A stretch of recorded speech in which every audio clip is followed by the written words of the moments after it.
So what defines a staple in Magic the Gathering? Well, it's generally cards that everybody just collectively decides that you must use those depending on what color you're in.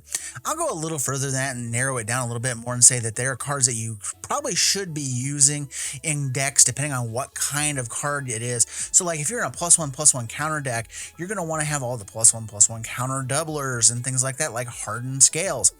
But today we're going to go over some of the best staples that were just reprinted in Commander Masters, but on a generic level. Like if you're in this color, you want to use this card regardless of what kind of deck you're playing. So let's start with white. The first card I want to talk about is Darksteel Mutation. So killing commanders is a good way to keep an opponent's deck in check, especially if they're built exclusively around that particular commander. But eventually you're going to run out of kill spells and that commander is going to come back. A better way to deal with an opposing commander is to pin it down so it's not able to attack. Unfortunately, if they have an activated or a static ability, those things are still going to affect the board. But with Darksteel Mutation, they're going to lose all their abilities and just be locked out for the rest of the game until they can either sacrifice the creature because they can't destroy it because it's indestructible, or just have some other way to get rid of that enchantment. So for 2 mana, you just turn your opposing commander into a paperweight, and then the only thing they can do is hopefully either not be able to boost its power to attack or block and kill things with, or like I said before, get rid of it some other way. Next up is Generous Gift. White isn't known for having removal that can just hit anything, so it is really a very good card. White in general can only normally hit things with a very narrowly tailored set of effects, like it can only hit a tapped creature or it can only hit an enchantment or an artifact. With Generous Gift, however, we can hit any permanent type with no strings and no targeting restrictions. Then we have Grand Abolisher. This card tanked in price with the announcement of the reprint, and once people started opening it, it just dropped from like a $30 card all the way down to like a $5 or $6 card. But this thing is really good. While it's a great card that's better in something like a combo deck to prevent your opponents from stopping you from going off and winning on the spot, it's good enough that I would actually run this in any white deck to make sure that my spells resolve against counter magic happy players, and it also will probably get to stick around, or other spells to get to stick around, because this thing is going to draw removal well before anything else you have on the board, because people don't like to be told they can't do something. Next up is Land Tax. Now, of the white land search spells, Land Tax is the best one that they've ever printed. I'm not a huge fan of these kind of cards, but Land Tax is the one I will make a great exception for, because if you're not running green along with white, this is your best card for color fixing in white. It's also a virtual draw 3 as long as you're the one that's behind. You just, go ahead and get 3 lands out of your deck, thinning those lands out of your deck each time you're able to do it, and then it actually improves your card draws when you actually need to draw them and get more business spells out of your deck. The last white card that I'm going to say is a good card to get a hold of out of the reprints is Smothering Tithe. Now, this is an expensive card for a reason, even with the multiple reprints they've had in the last year or so, and it's just that good of a card, because at best, you're ramping up a treasure per card your opponents are drawing if they don't pay for it, and at worst, you're putting a serious crimp in their plans by forcing them to use their mana to slow you down while you're still developing on a normal basis. Moving on to blue, there's only a couple cards in here that I count as staple type cards that were reprinted. Nothing else really hit that criteria for me. First up is Cyclonic Rift. So while this is pricey, if you're in blue, this is one of the best spells you can play to either protect yourself from an oncoming Alpha Strike or to clear the way so your stuff can come crashing through and finish off the opponents. It's very versatile, and it just cannot be denied that it is one of the best blue cards ever printed in Commander, and it is a must-have if you like playing the color blue. The other blue spell that I would highly recommend getting your hands on is Fierce Guardianship. Now, if you've listened to my channel long enough, you know how I harp on how much I hate counter magic. This is one of the few I like because, one, it's usually free, so I don't have to sit there with unused mana waiting for something to happen or telegraphing my intentions to somebody by leaving that mana up. 2, I like the free mode actually requires some upfront investment of getting your commander online successfully, so you have to get through other counters, kill spells, whatever, in order to keep that thing up and live.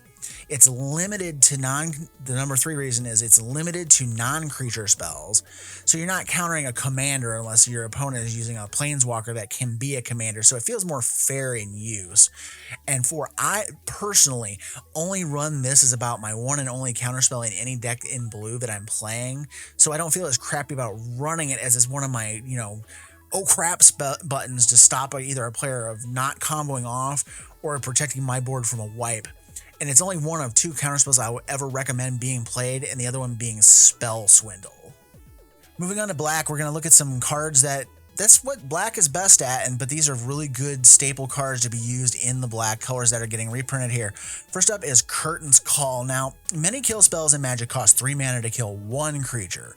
In a full pod, this is going to cost 3, but you're going to get 2 dead creatures for that same cost. Yet I rarely see this thing ever get run, and you really should be running this if you're in black and you want to kill spell, because you're going to have plenty of targets to hit, and the rate on this thing cannot be beat.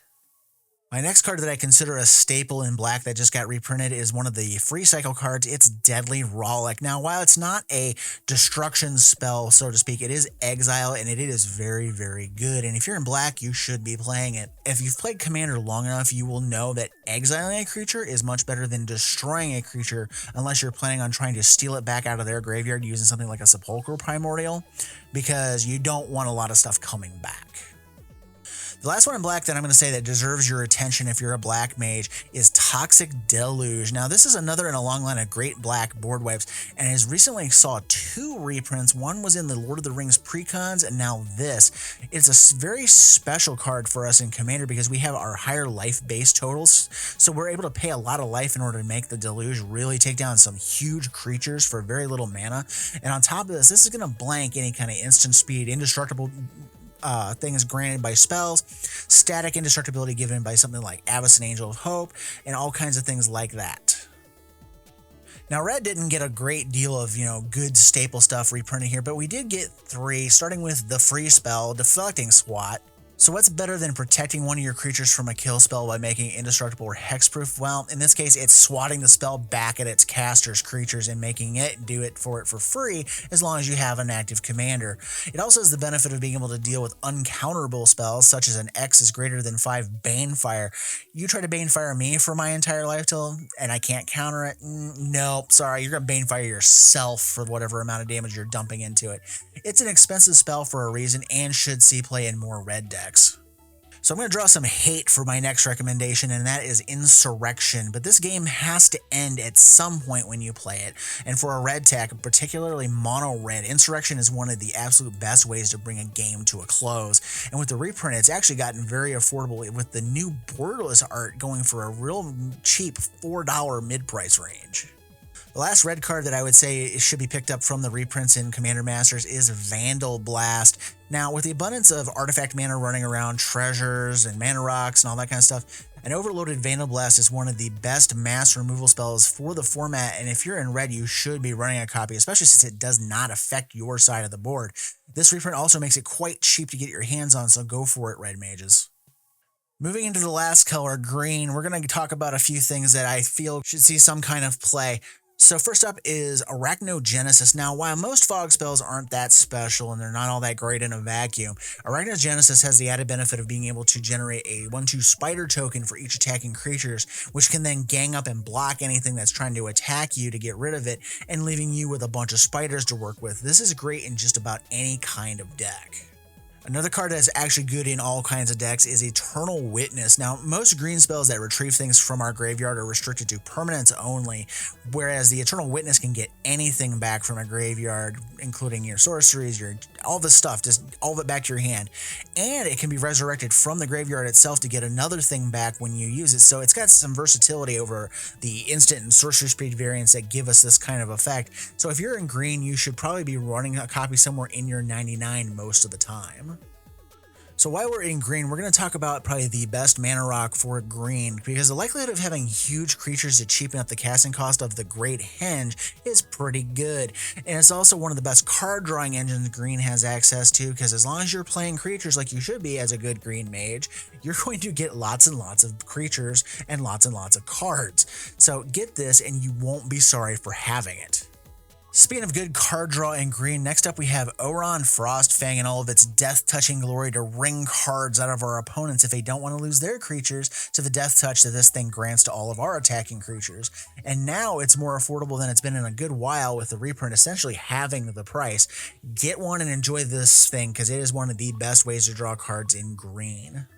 Last but not least, in the green section here, we have a card that's similar to Darksteel Mutation with Song of the Dryads. It's a great way to shut off opposing commanders, but this one is even better in my opinion, because all it does is turn their commander into a benign forest, which is a little harder to sacrifice than the 0/1 creature that the mutation turns the stuff into, and it's a lot less likely they're going to get that thing back online if they don't pack any kind of enchantment removal, or somebody doesn't play like a mass enchantment removal spell. So if you can get this thing down and they're not able to get rid of the enchantment, their commanders are going to sit the rest of the game out with this one. Now, unfortunately, the multicolor spells that were reprinted all have very specific decks in mind that they want to be slotted into, so there's no real staple cards here to use, so I'm not going to mention any here. So let's move on to the artifacts. Now, all I got to say about this first one is freaking finally. It's been almost 20 years since they've given us a real printing of Extraplanar Lens. This thing was printed into standard back in Mirrodin block, and I have loved this card ever since it came out. I lost all of my copies. Somebody borrowed them and never gave them back 20 years ago. And I've been kind of sore about it because the price of this card skyrocketed for a good long while, and I have never been able to get one. Well, now I can get one for around $10. So, this is just great in any kind of monocolor deck, granting you mana doubling that is normally reserved for green enchantments or creatures that'll give those kind of abilities. Now, just remember, use snow-covered lands with this. If you use regular basics and your opponent has the same lands in play, you both get the mana doubling from this thing.